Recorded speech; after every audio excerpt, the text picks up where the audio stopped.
ça va bien se passer. Oui, peut-être. Ah, ça faisait longtemps qu'on n'avait pas parlé de Valérie Ayé. Vous savez, c'était la tête de liste de Renaissance pour les élections européennes. Alors c'est vrai qu'elle a complètement disparu des plateaux TV depuis la fin des élections.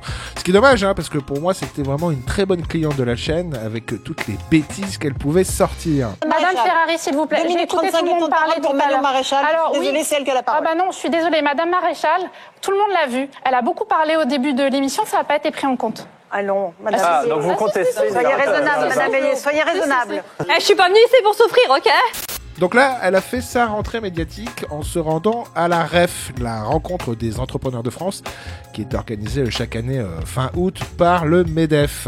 Alors normalement, il y a beaucoup de politiques qui s'y rendent. On y voit souvent Bruno Le Maire, mais cette année, en tant que ministre démissionnaire, eh bien, il ne s'y est pas rendu. Par contre, donc, Valérie Ayé était là, bien évidemment, pour nous parler d'Europe.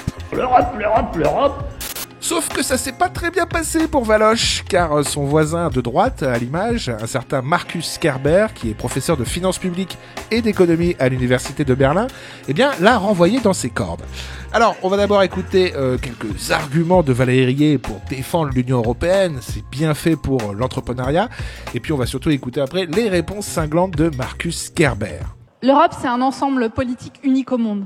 C'est 27 cultures, 27 histoires, 27 nationalités, 27 rapports différents au monde, 27 rapports différents à l'économie. Et il faut se mettre d'accord. Quand on a des initiatives politiques comme celle-ci, un grand plan de relance massif, 750 milliards d'euros inédits, demain, être moins naïf dans les jeux, dans le jeu commercial, accélérer sur l'investissement, tout ça, ça nécessite de se mettre d'accord, ça prend du temps. Évidemment, mais on a démontré au lendemain de la crise sanitaire qu'on a pu prendre des décisions inédites en un temps record.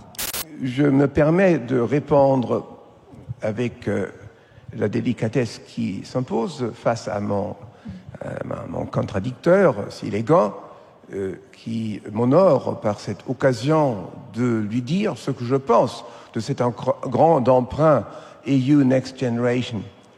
Alors, c'est d'abord et surtout un élément, un instrument pour la Commission de se mêler à la politique économique de chaque pays. C'est la Commission du matin au soir qui doit approuver les projets dont elle pense qu'ils sont générateurs de prospérité, de croissance dans les divers pays. Là, avec cet immense emprunt de 800 milliards, dont l'Italie encaisse 200 milliards, d'ailleurs pourquoi la Commission s'arroge le pouvoir de savoir dans quelle branche, dans quel projet il faut investir, comment, pour donner une stimulation à l'économie italienne. Alors la France touche très peu de cet emprunt, l'Allemagne presque rien du tout, mais nos deux pays, qui sont quand même les pays les plus grands de l'Union européenne, portent le risque de remboursement. Remboursement qui devrait commencer en 2028. Et je peux faire un pari. Madame von der Leyen, dont j'espère cordialement qu'elle ne finira pas son mandat, elle va nous déclarer en 2028 que le remboursement sera impossible et qu'on va essayer de rééchelonner cette dette par de nouveaux instruments. Alors, ce projet, cet emprunt, dont Madame vient de faire éloge, est donc un projet totalement antidémocratique. Si nous poursuivons sur cette chemin, sur cette voie-là, nous perdons le contact avec la démocratie. Il a raison. Le plan de relance, il a été décidé par 27 chefs d'État et de gouvernement. Il a été validé avec des modalités et des critères de distribution par les chefs d'État et de gouvernement et par le Parlement européen. Le processus de ratification. Ensuite, il y a eu une validation par les 27 parlements nationaux. On ne peut pas faire plus démocratique. Et vous ne pouvez pas dire que ça n'est pas démocratique. L'Europe, c'est la démocratie. La Grèce, l'Italie, le Portugal, l'Espagne, Malte, Chypre, bien sûr, ces pays consentent au lancement d'un emprunt européen dont ils profitent particulièrement. Parce que leur signature, je le dis très sobrement et sans aucune offense, leur signature pour un tel projet est absolument pas significatif.